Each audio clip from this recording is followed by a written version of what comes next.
Lewis from Total Dealer Training, and hope you're having a great week, great month. And all I know is that if you want to live your lifestyle guaranteed, stay tuned, because we're going to talk in this section about taking care of your assets. Now, in the business standpoint, your assets are actually sometimes confused. So I want to give you the top 4 things that I look at for protecting your assets in any business. Number 1, it may surprise you, is your team, your employees. I've been in over 1,900 on whatever it is, 70 dealerships around the world in 11 countries, and I can tell you that one bad apple, whether you brought them in or let them get sour and you kept them and you were afraid to fire them, can take down an entire team, especially in the management level. So take care of your employees, protect them, because I've seen 2 or 3 good people leave and the entire dealership, as far as their value, gets cut in half. So take care of your team. You don't win without the right people. In fact, some statistics say that your success is 95% based on the quality of your team. So always be looking for good people. Make sure that you check in with, maybe you're coming off a tax season, you didn't let anyone take any vacation time, bell to bell, ding to dong, just like I did in the 80s growing up in the business. Well, the bottom line is your people probably might be burned out. So get with them, find out how they are. Some of the loyal ones are going to tell you, no, I'm fine. They're like a 6-year-old saying they don't ever need to go to bed.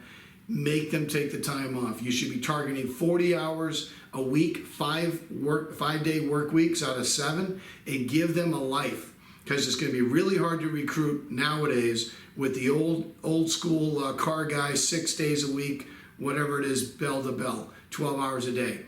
That's not how your business should be run. Because if you can't get people to be successful in 40 hours, you have a management problem. And when I say 40, I mean like 9 to 6 with an hour for lunch, and make them take that lunch. Or in my case, I do different departments. If it's service or collections, 9 to 6.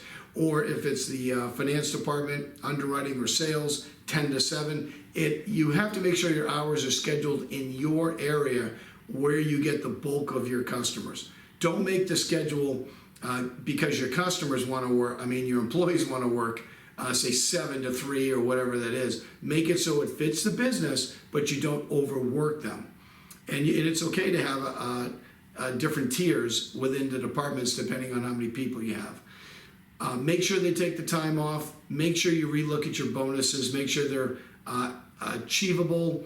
And if they were based on tax season performance, dial them back so that make sure they're realistic and achievable. Otherwise, it becomes demotivating.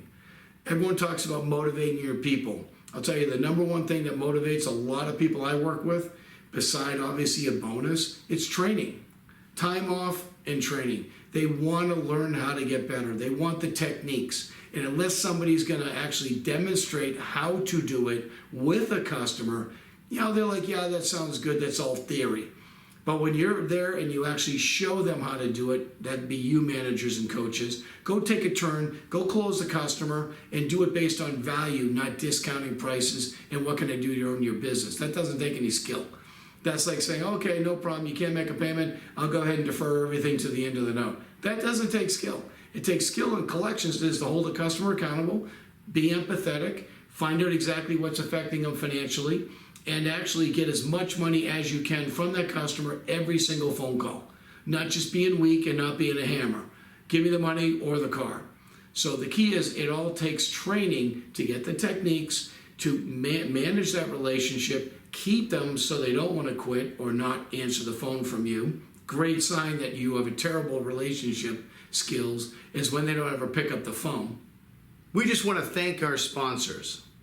If you're looking for the DMS that's designed specifically for the used car dealer, subprime dealer, or buy here, pay here, look no further than Auto Action. Right here in Texas, they're Texas-based, incredible service. You pick up the phone, you get a hold of them. I've heard for years all the frustrations with the other DMSs and the support that's needed. This is the solution that I've used personally in dealerships to help sell more cars, reduce repossessions, and making sure it takes care of all your inventory management, sales, and buy here, pay here needs.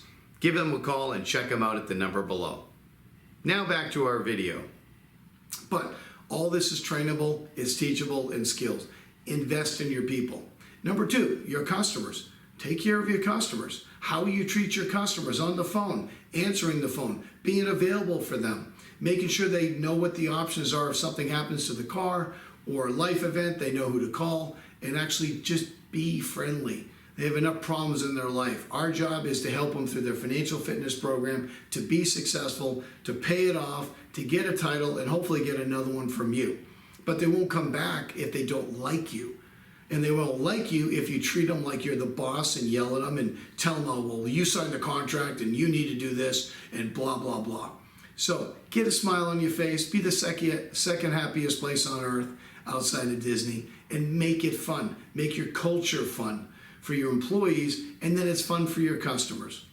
Inventory, making sure that you take care of your inventory. Make sure that you properly recondition it, you properly clean it, you make sure the car doesn't break in the first week. That's one of the most embarrassing things that leads to terrible trust issues and repossessions, is not having your reconditioning department understand that if they don't fix a car, number one, that fix it so it lasts at least 30 days, but then when you hand the car back to the customer after it's been fixed and we charge them a side note, then it breaks within the first week.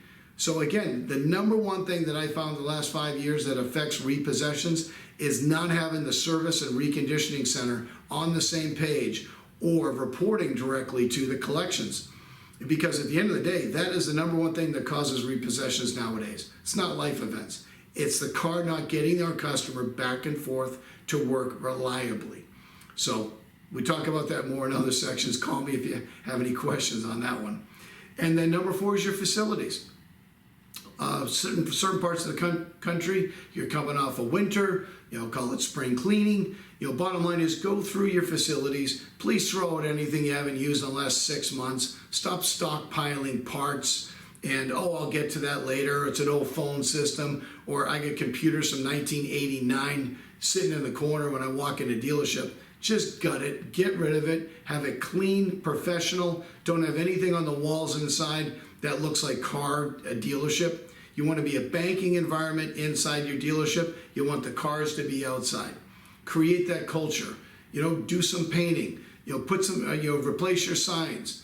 I work in a place that's really windy. It beats the snot out of the signs. We have to buy twice as many signs in a normal place. But you need the signage. You need to attract customers. You need to make it look professional. And please make sure you wash your cars. It's embarrassing. You know what? Most places in the country, if you have a really good location, you're going to have drive-by traffic, which means dust, means garbage. It means just your cars are going to get dirty. So you have to have somebody washing your cars, making sure they look good. It's called merchandising. They're standing tall. There's not garbage on the lot to have someone pick up that garbage, which should be everybody, not just the porter. Have some pride. And, at the end of the day, take care of the things that take care of your business. So customers is number 2. Number 1 for me is employees. Number 3 is inventory. And number 4 is your facilities. So if you like this video, go ahead and click on below. If you think someone else in the business could benefit from it, share it. And we look forward to seeing you on the next video. Total Dealer Training trains and coaches dealership personnel through online, in-dealership, and live workshops. We educate, motivate, and develop the skills of your team to improve results while allowing them to be the best possible versions of themselves. If you want more information about our services, visit our totaldealertraining.com website, or you can call me directly at 904-955-7666. We can customize a training solution that'll meet your dealership needs. Look forward to hearing from you. Thank you for listening. If you enjoyed this video, please don't forget to like, subscribe, or comment so you can be notified when future videos are released.